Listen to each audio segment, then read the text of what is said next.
The Grammar Games.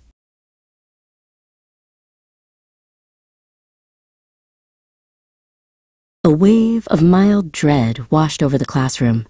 Miss Periwinkle stood at the front, a smile so wide it seemed to defy gravity. Behind her, the whiteboard screamed, "Parts of speech," in a dozen colors. "Good morning, future linguistic giants," she boomed. "Today, we embark on a thrilling adventure." Liam, who considered himself a giant in cynicism, rolled his eyes. Across the table, Marco let out a soft groan that was quickly lost in their teacher's enthusiasm. "Forget dragons and treasure. We're talking about the parts of speech." "Now, I know what you're thinking," Miss Periwinkle continued, her energy unflagging. "Isn't this boring?" And to that, I say, absolutely not. Think of it like a superhero team. Each part of speech has its own unique power. She picked up a red marker like it was a scepter. Let's start with the undisputed leader, the one who names everything in our universe. Can anyone guess? Chloe, who always saw the patterns in things, raised her hand. "Nouns?" she offered. "Bingo, Chloe," Miss Periwinkle declared. "Nouns are people, places, things, or ideas," Miss Periwinkle explained, writing the word on the board. "Give me some examples." Liam offered a deadpan. "Teacher," Samira, quiet as ever, whispered. "School." Then Marco, his eyes lighting up with a sudden passion, practically shouted, "Pizza!" Miss Periwinkle chuckled. A classic Marco, though perhaps less relevant to our current topic than, quote, grammar. But yes, pizza is definitely a noun. Now, sometimes we don't want to keep repeating the same noun, Miss Periwinkle said, pacing. It gets a bit clunky. So we have the clever shapeshifters, the stand-ins for nouns. What are they called? A smirk played on Liam's lips. The superhero analogy was starting to win him over. This was a puzzle, and he liked puzzles. Pronouns, he said, his voice clear and confident. You got it, Liam. The unsung heroes of efficiency. So we have our nouns and pronouns. Miss Periwinkle tapped the board. But what about the exciting things happening? The actions? She suddenly mimed running on the spot, her sensible shoes squeaking on the floor.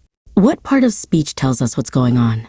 The question hung in the air until Samira, in a surprisingly firm voice, answered.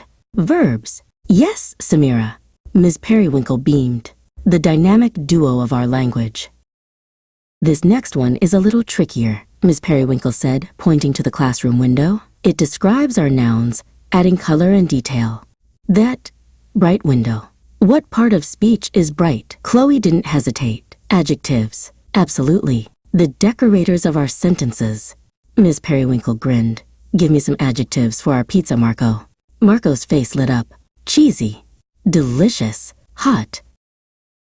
Now, sometimes we need to describe not a noun, but a verb or an adjective, Miss Periwinkle explained. They tell us how, when, or where.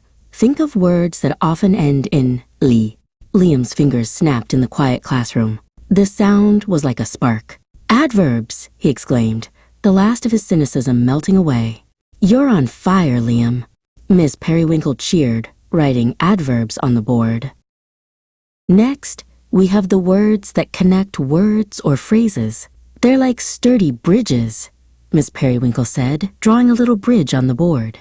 And, but, or. Samira looked thoughtful. Conjunctions? She asked softly. Brilliant, Miss Periwinkle said. And what about the words that show relationships? On, in, under? Chloe's hand shot up again. Prepositions? Fantastic. Our little relationship indicators.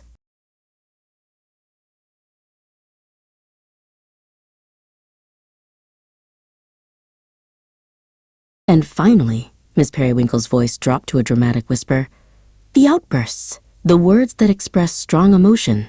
As if on cue, Marco, unable to contain his energy any longer, threw his hands in the air and shouted, AHA! Miss Periwinkle's face broke into a broad smile. Exactly, Marco. Or wow. Or ouch. What are these called? Interjections. Liam called out. Yes, the punctuation magnets.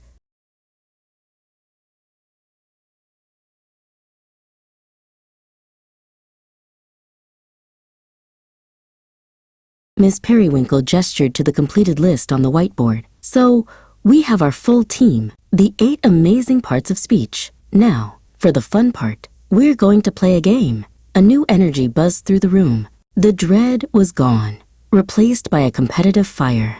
Liam and Chloe were already conferring.